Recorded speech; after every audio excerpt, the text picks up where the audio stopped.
Hello everyone, and welcome back to another eerie tale of Grimm, as they say. I think I'm saying that. I don't think anyone says that. I'm wearing a magical cloak. It's like kind of like a hobbit cloak. Here, I'll show you.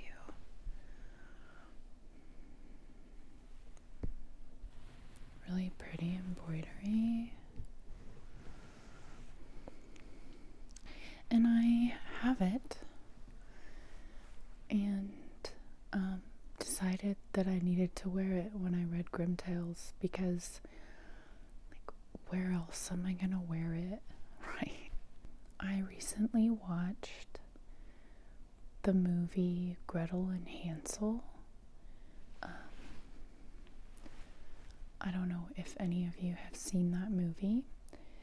I expected it to be like really bad for some reason. And I kind of liked it. It was really weird. I liked the really eerie, like scary feeling of it. And like the mystery. It was like a really witchy kind of movie. One of my favorite movies is The Witch.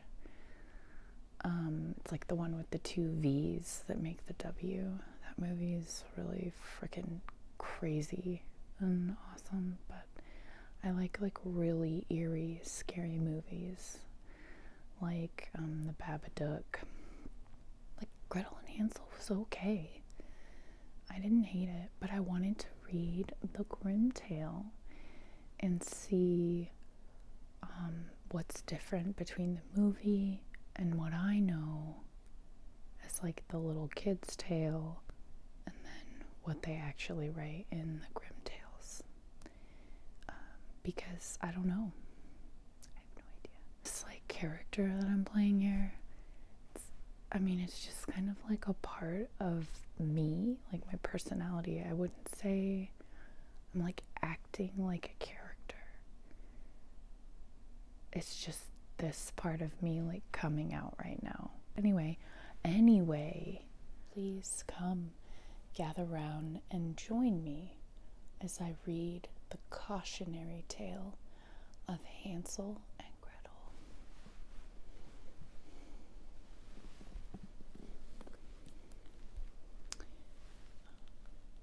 The picture on the front of this book is very concerning.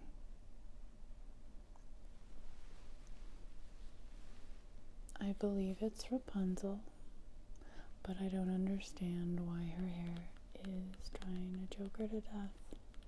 It's fine. It's like an anaconda. Okay, so let's start the story of Hansel and Gretel.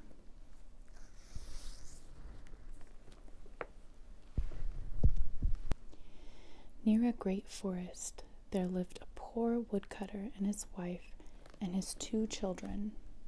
The boy's name was Hansel and the girl's Gretel.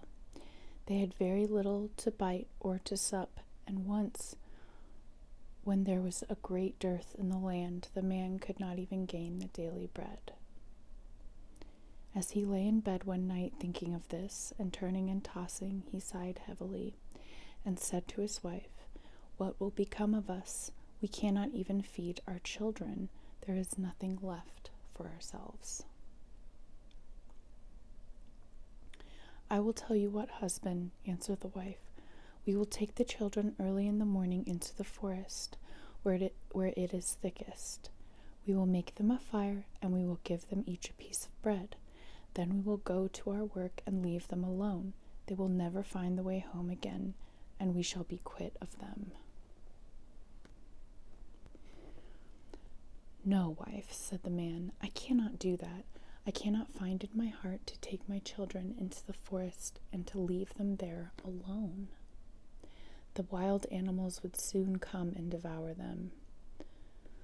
"Oh, you fool," said she, "then we will all 4 starve. You had better get the coffins ready." And she left him no peace until he consented. I'm sorry, but what a bitch, right?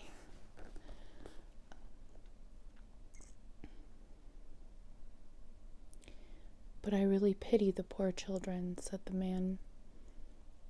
The two children had not been able to sleep for hunger, and had heard what their stepmother had said to their father.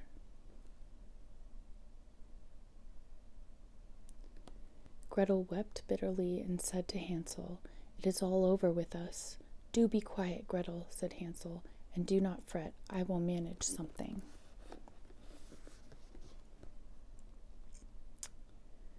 And when the parents had gone to sleep, he got up, put on his little coat, and opened the back door and slipped out. The moon was shining brightly, and the white flints that lay in front of the house glistened like pieces of silver.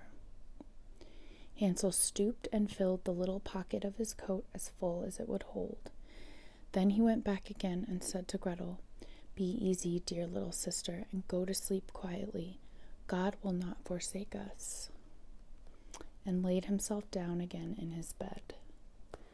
When the day was breaking and before the sun had risen, the wife came and awakened the two children, saying, "Get up, you lazy bones. We are going into the forest to cut wood." Then she gave each of them a piece of bread and said, "That is for dinner, and you must not eat it before then, for you will get no more." Gretel carried the bread under her apron, for Hansel had his pockets full of the flints. Then they set off all together on their way to the forest. When they had gone a little way, Hansel stood still and looked backward toward the house.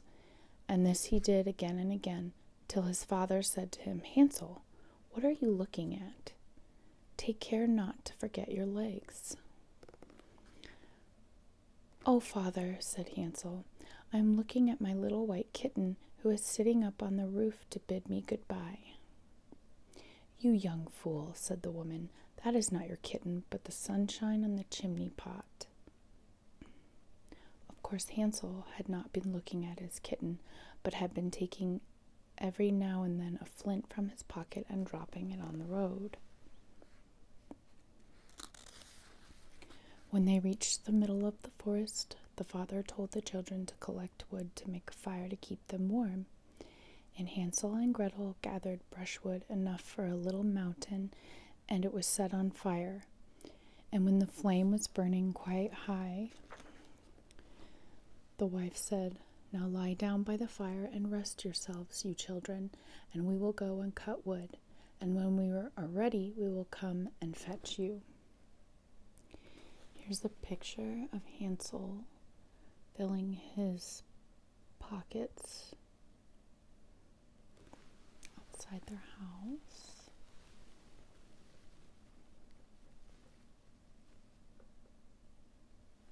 Kind of a cool illustration.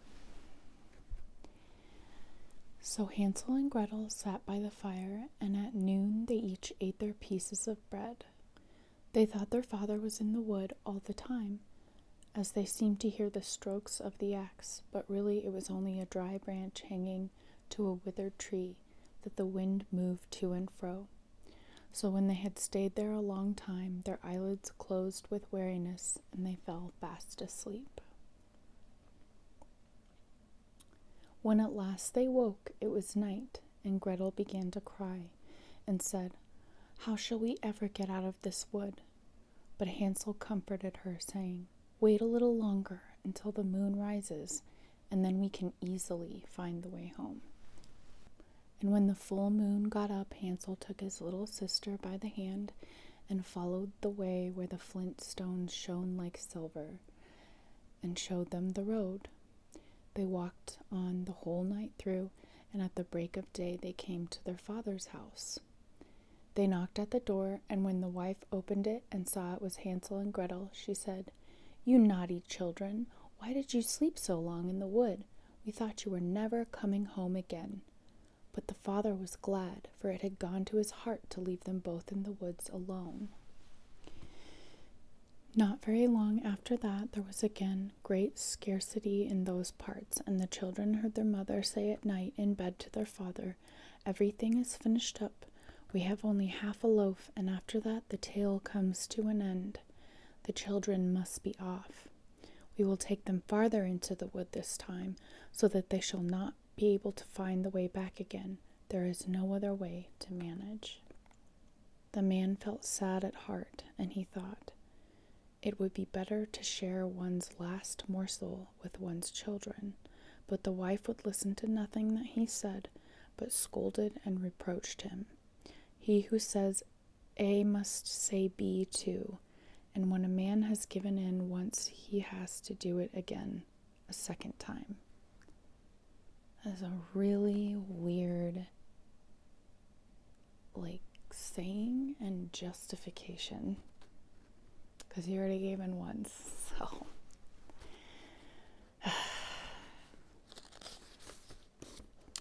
But the children were not asleep and had heard all the talk. When the parents had gone to sleep, Hansel got up to go out and get more flint stones, as he did before. But the wife had locked the door, and Hansel could not get out. But he comforted his little sister and said, "Don't cry, Gretel, and go to sleep quietly, and God will help us." Early the next morning, the wife came and pulled the children out of bed. She gave them each a little piece of bread. Less than before, and on the way to the wood, Hansel crumpled the bread in his pocket and often stopped to throw a crumb on the ground. "Hansel, what are you stopping behind and staring for?" said the father. "I am looking at my little pigeon sitting on the roof to say goodbye to me," answered Hansel. "You fool," said the wife, "that is no pigeon, but the morning sun shining on the chimney pots." Hansel went on as before and strewed breadcrumbs all along the road. The woman led the children far into the wood, where they had never been before in all their lives. And once again there was a large fire made, and the mother said, "Sit still there, you children, and when you are tired you can go to sleep.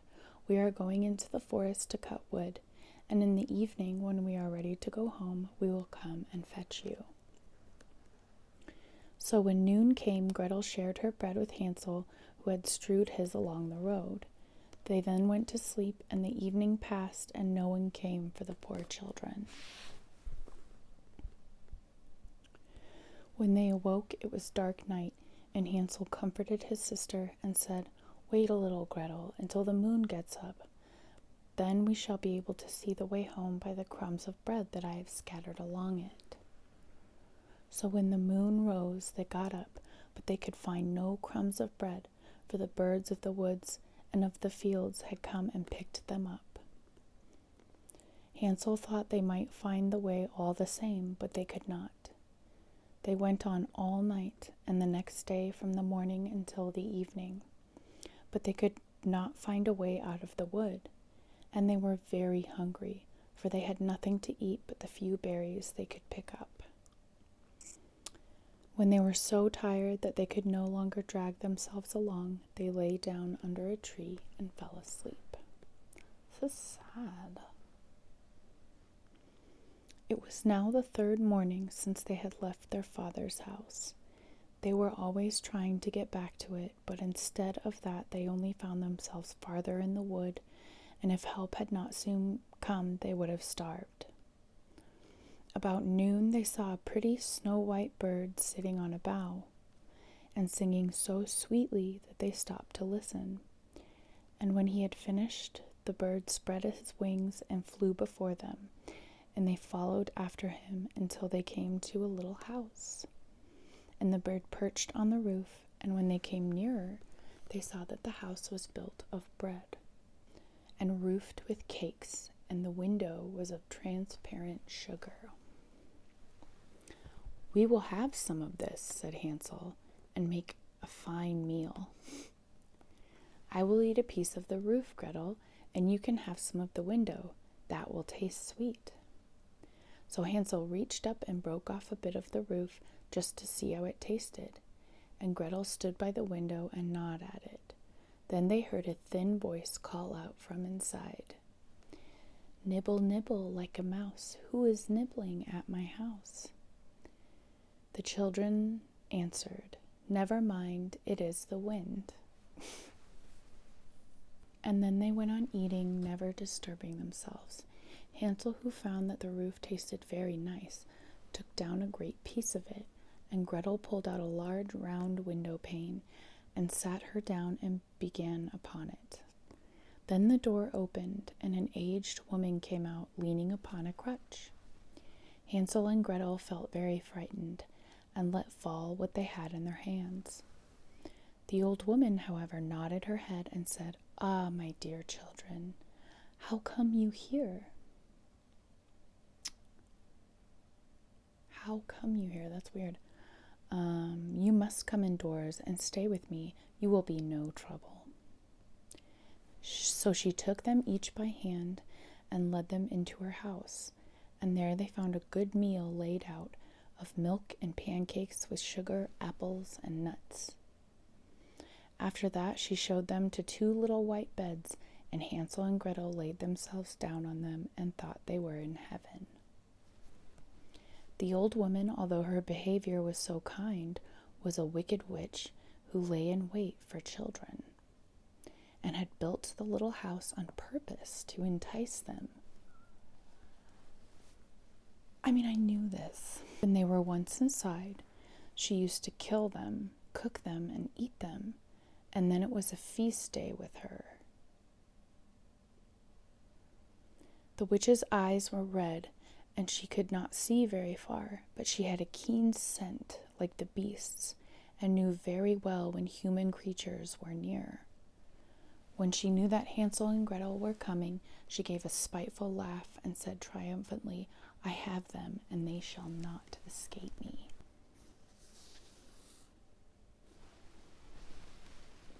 Here's a picture of the witch and Hansel and Gretel.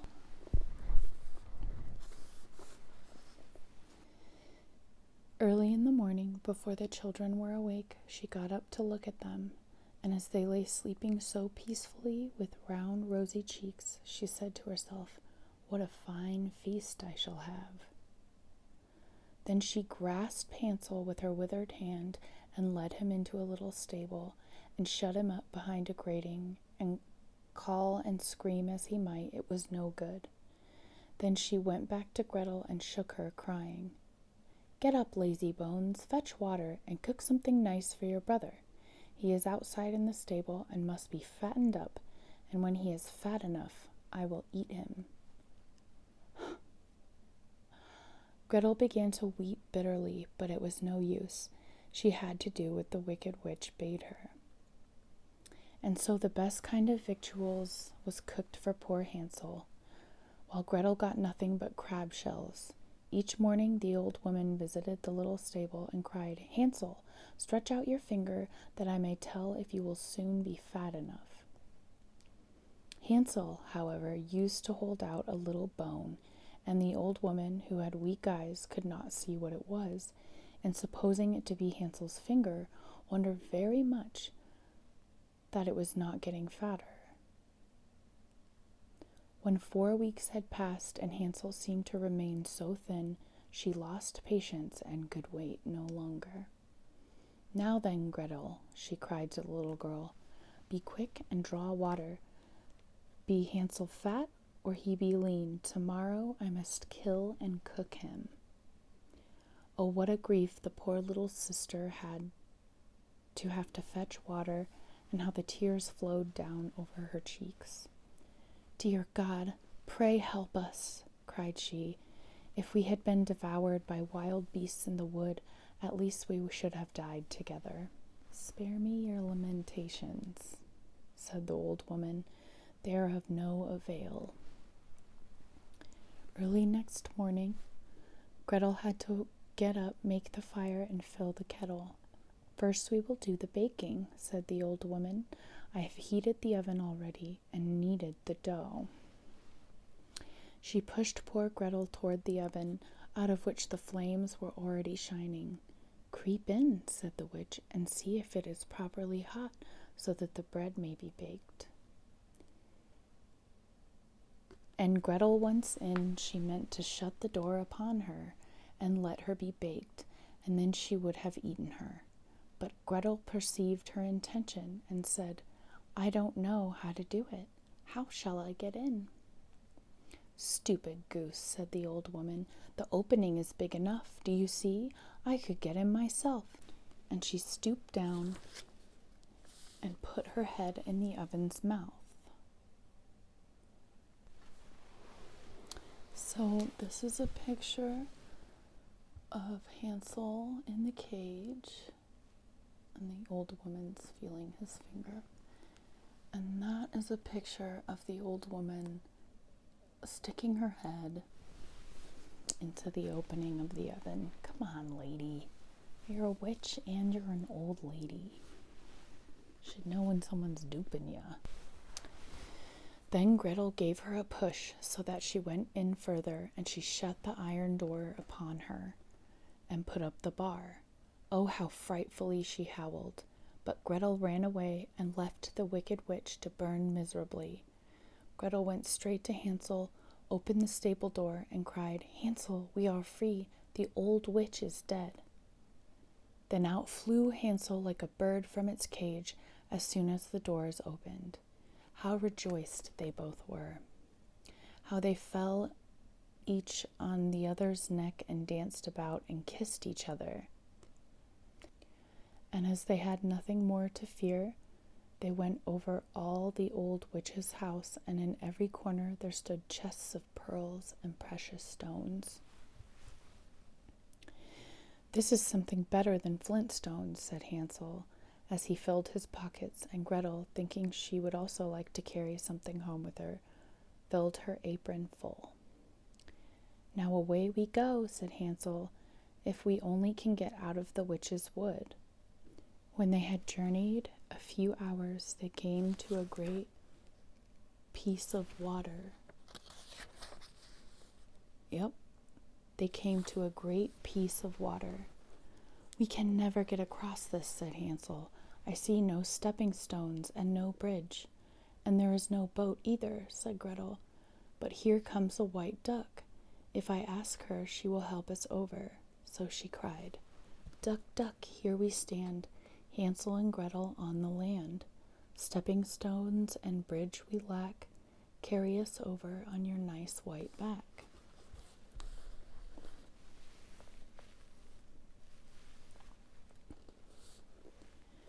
And the duck came accordingly, and Hansel got upon her and told his sister to come too.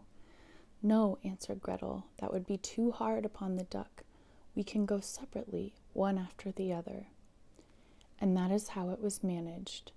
And after that they went on happily until they came to the wood, and the way grew more and more familiar, till at last they saw in the distance their father's house. Then they ran until they came up to it, rushed in at the door, and fell on their father's neck. The man had not had a quiet hour since he left his children in the wood, but the wife was dead. And when Gretel opened her apron, the pearls and precious stones were scattered all over the room, and Hansel took one handful after another out of his pocket. Then was all care at an end, and they lived in great joy together.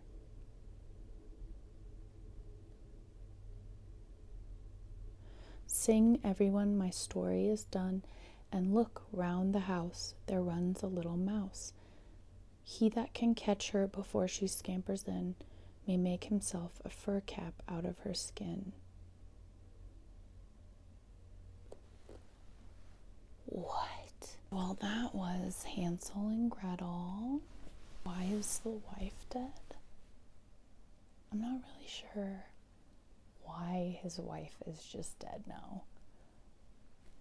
I'm guessing so that the story could have like a happy ending, and she's obviously a pig bitch. And then I don't understand the poem at the end. And just so everyone knows, it's not anything like Gretel and Hansel.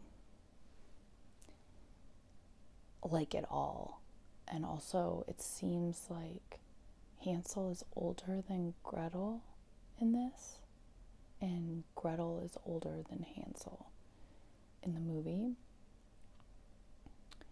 I would still recommend the movie, but I am glad I got to read the original story. It's kind of a refresher on what I remember the story being when I was a kid. So that was pretty fun. Well, I hope everyone had as much fun as I did. And I can't wait to read the next Grimm tale. I love this cloak, although it chokes me while I'm reading. So sometimes you gotta make sacrifices for an amazing cloak. I hope everyone has a great night or a wonderful day, and I look forward to seeing you in the next video.